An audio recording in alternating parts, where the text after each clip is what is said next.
নরওয়ের কাছে হেরে বিশ্বকাপের শেষ ১৬ থেকে বিদায়ের পর ব্রাজিল ফুটবল জুড়ে চলছে তীব্র সমালোচনা। দলের এমন ভরাডুবির পর কোচ কার্লো আনচেলত্তির ভবিষ্যৎ নিয়ে প্রশ্ন উঠলেও ব্রাজিলিয়ান ফুটবল ফেডারেশন সাফ জানিয়ে দিয়েছে, আপাতত ছাঁটাই হচ্ছেন না এই ইতালিয়ান মাস্টারমাইন্ড। ব্রাজিলের পুনর্গঠনের দায়িত্ব থাকছে আনচেলত্তির কাঁধেই।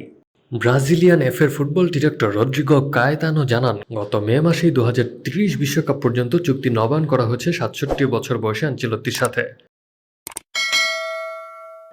কায়েতানো বলেন, তিনিই আমাদের কোচ এবং তিনিই থাকছেন। এই বিশ্বকাপে আমাদের ব্যর্থতার অন্যতম প্রধান কারণ ছিল দীর্ঘমেয়াদী কোনো স্থিতিশীল পরিকল্পনা না থাকা। বিশ্বকাপের আগে আমরা ৩ জন অন্তর্বর্তীকালীন কোচ বদলেছি, আমরা আর সেই একই ভুলের পুনরাবৃত্তি করতে চাই না। তবে ডাগ আউটে টিকলেও সমালোচনার তীব্র তীর ধেয়ে আসছে আনচেলত্তির দিকেই। নরওয়ের বিপক্ষে ম্যাচে ব্রাজিলের পারফরমেন্স ছিল ভীষণ মেরমেরে। পরিসংখ্যান বলছে নরওয়ের বিপক্ষে ম্যাচে ব্রাজিলের বল পজিশন ছিল মাত্র ৩৫%, যা ১৯৬৬ সালের পর বিশ্বকাপে ব্রাজিলের ইতিহাসে সর্বনিম্ন পজিশনের রেকর্ড। ম্যাচ জুড়ে অলস ও ক্লান্ত ফুটবল খেলার জন্য ব্রাজিলের মিডিয়া আনচেলত্তির রণকৌশলকে দায়ী করেছে।